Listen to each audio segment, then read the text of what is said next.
Penjaga ini ingin menyelinap ke kantor presiden. Di ruangan ini, robot wanita ditampilkan. Dia melihat gadis yang paling cantik. Tapi ketika dia hanya ingin menyentuh, dia sudah bodoh. Belum pernah melihat robot melawan manusia. Dia marah. Dia bangkit dan ingin memaksanya. Tapi tidak menyangka, dia dibunuh oleh robot. Tubuhnya menutupi pengisi daya baterai. Arisa hanya memiliki 7% energi yang tersisa. Dia pergi mencari tempat pengisian lain.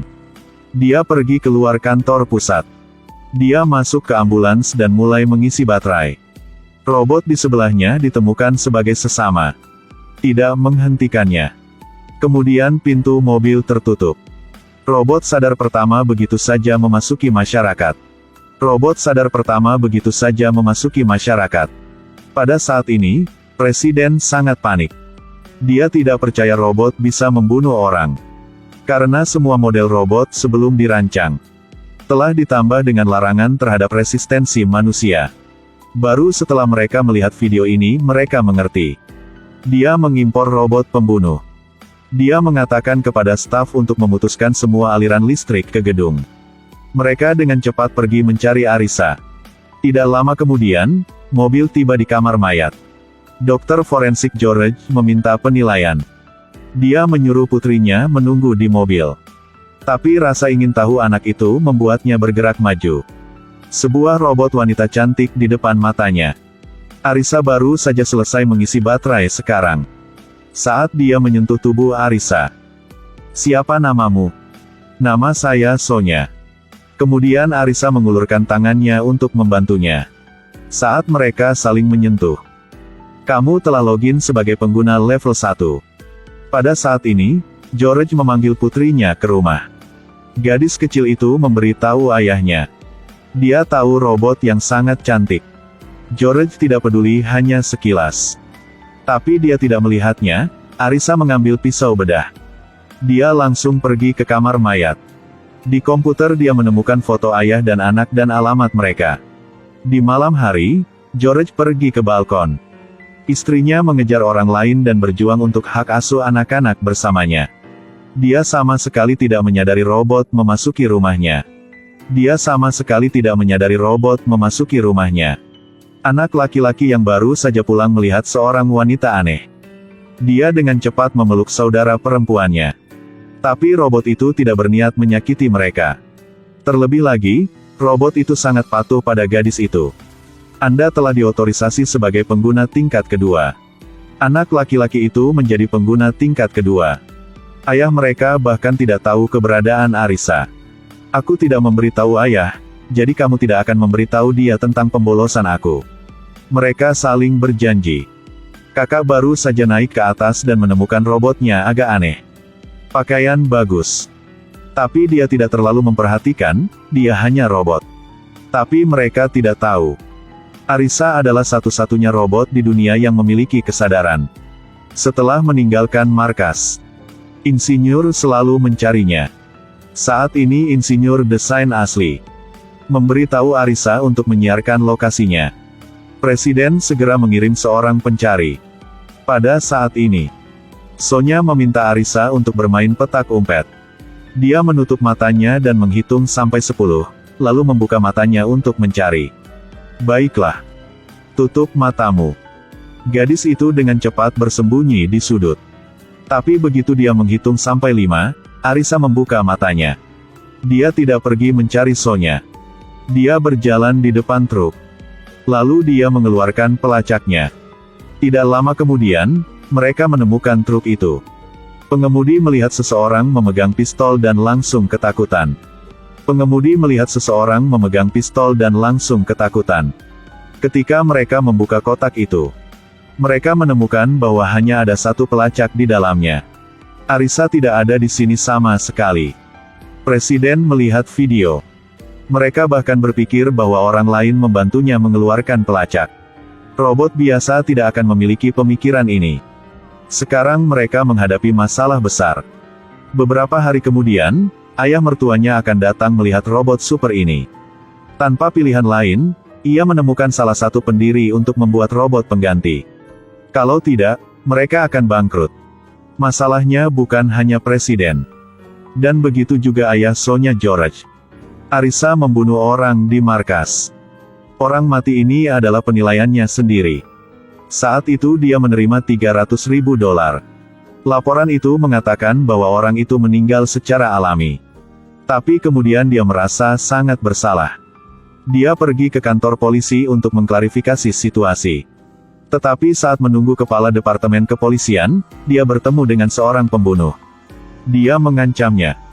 Jika Anda meninggalkan kehidupan anak Anda sendiri, lalu pergi ke polisi. Karena diancam, George harus menyerah.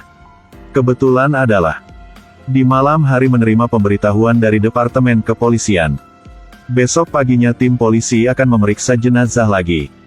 Ini masalah besar jika diselidiki kali ini. George bergegas ke kamar mayat di malam hari. Dia meniru organisasi anti-robot. Mereka akan menyemprotkan cat ke mata robot. Kerusakan pada mesin-mesin penting. Kemudian menggambar logo di dinding. Setelah semuanya selesai, George membakar kamar mayat. Karena 2 anak di rumah, dia harus melakukannya. Kemudian dia pulang dan tidur. Pada saat yang sama, Arisa melihat video. Mantan istri George mengenakan gaun bunga dengan putrinya dengan senyum bahagia. Kemudian dia datang dengan pemikiran yang bukan milik robot. Dia mencari di lemari pakaian gaun bunga. Halo kawan-kawan, ketemu lagi di channel Pancingku dan jangan lupa ya like, komen, subscribe, aktifin notifikasi tombol loncengnya ya. Biar tidak ketinggalan video-video selanjutnya. Dia memegang tangannya. Dia masuk sebagai pengguna pertama. Sang ayah melemparkan robot itu ke tempat sampah. Sonya tidak tahan untuk berlari ke arahnya. Sebuah truk tiba-tiba datang bergegas masuk. Arisa menendang pintu besi itu. Dia berlari seperti terbang menuju gadis kecil itu. Dalam bahaya, Arisa bisa memeluknya. Setelah sedetik, sesuatu terjadi. George bergegas mendekat. Dia bertanya pada putrinya apakah dia baik-baik saja. Aku baik-baik saja, Arisa menyelamatkanku. George tidak mengatakan apa-apa, langsung membawa pulang putrinya. Tapi setelah beberapa langkah, dia berbalik. Mengapa Anda masih menunggu saya untuk mengundang Anda kembali? Akhirnya dia tidak bisa menahan. Selanjutnya, putrinya juga menyukainya. Tapi kenapa dia ingin melempar Arisa? Beberapa jam yang lalu, dia pertama kali bertemu Arisa. Sebuah robot tiba-tiba muncul di rumah. Dia masih mengenakan gaun mantan istrinya. Dari putrinya yang dia tahu, dia sudah di sini selama 3 hari. Hanya saja mereka selalu menyembunyikannya. George berpikir itu tidak baik. Tuan Arisa masih menunggunya. Mungkin pemiliknya juga seorang gadis kecil sepertiku. Kemudian mereka pergi untuk memeriksa informasi login. Tapi anehnya Arisa tidak memiliki informasi login. Dia bukan milik siapapun. George hanya bisa membiarkannya tinggal di sini. Mungkin suatu hari seseorang akan datang untuk membawanya. Tapi hampir mengalami kecelakaan mobil.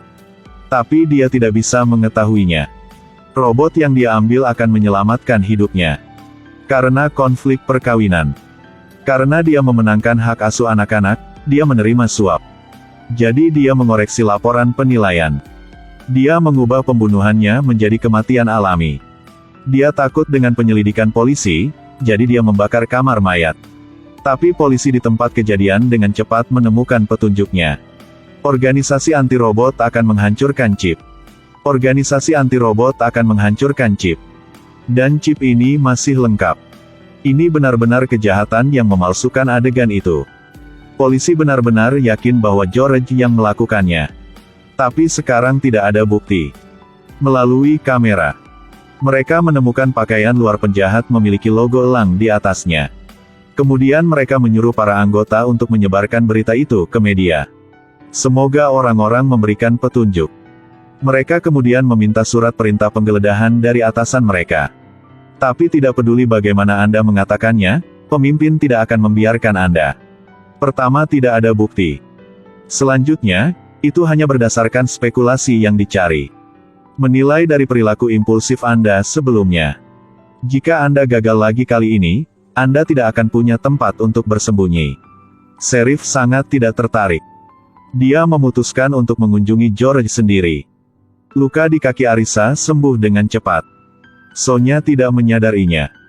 Dia serius membalutnya. Tiba-tiba Arisa mendengar berita di TV. Tersangka memakai jas elang. Dia segera memikirkan George. Lalu dia menggunakan alasan untuk pergi keluar membeli susu. Lalu dia mengambil tas dan pergi keluar rumah. Di jalan dia juga melihat seseorang menonton. Dia melirik orang yang mengancam akan segera mengubur kepalanya di dalam mobil. Kemudian dia berbalik untuk pergi. Tidak lama kemudian, sheriff tiba di rumah George. Dia melihat bahwa George tidak ada di rumah. Dia langsung menutup pintu dan masuk dan menunggu. Sampai malam, George kembali. Arisa ingin mengatakan sesuatu pada George. Segera dimarahi oleh George. Dia khawatir buktinya akan terungkap sehingga dia menggunakan alasan untuk mencuci tangannya. Tapi polisi tidak bodoh. Dia ingin mencari. Apalagi sikapnya sangat keras dan penindasan tanpa henti. George memejamkan matanya. Arisa tiba-tiba berkata. Dia tidak memiliki surat perintah penggeledahan. Situasi segera terbalik. Tidak ada surat perintah penggeledahan, tetapi kamu berani menggeledah secara terang-terangan. Apakah Anda masih ingin bekerja? Bahkan polisi tidak mengharapkan. Robot juga tahu cara melaporkan. Dia tidak berdaya untuk pergi. Tunggu polisi pergi. George buru-buru mengobrak-abrik mesin cuci untuk menemukan mantel lainnya. Arisa memberitahunya bahwa mantel itu sudah tidak ada lagi. Bahkan jika dia mencari, itu tidak akan ada. George skeptis. Sepertinya kamu terlalu pintar. Apakah Anda robot? Tapi sekarang ada seseorang di rumah untuk memberinya ketenangan pikiran. Dia sakit kepala memikirkan putranya. Anak ini bolos sekolah setiap hari. Sekarang, karena dia pergi dengan seorang gadis. Dia bergabung dengan organisasi anti-robot. Dia membawa robot yang dibeli kakeknya dan membawanya pergi. Demi bergabung. Dia harus menghancurkan robot ini dengan tangannya sendiri. Sebelum dia meninggal, dia bahkan bertanya padanya. Apakah Anda membutuhkan saya untuk membuat secangkir kopi? Tapi di bawah sorakan semua orang. Anak laki-laki itu masih membunuhnya. Kemenangan malam ini milik mereka. Puluhan robot diambil chipnya. Mereka memprotes bahwa robot mengambil pekerjaan manusia. Mereka membuat banyak orang kehilangan pekerjaan. Di bawah penutup kegelapan. Skala protes ini semakin besar. Mereka berharap robot akan segera menghilang dari dunia manusia. Tapi yang menyedihkan adalah, para pemimpin sedang meneliti bagaimana membuat robot menggantikan lebih banyak orang. Mereka akan melamar menteri. Biarkan usia pensiun orang dari 60 tahun menjadi 40 tahun. 20 tahun lagi untuk menikmati hidup. Untuk menyelesaikan persetujuan. Robot seperti Arisa diperlukan. Robot dapat mempelajari emosi dan perasaan manusia.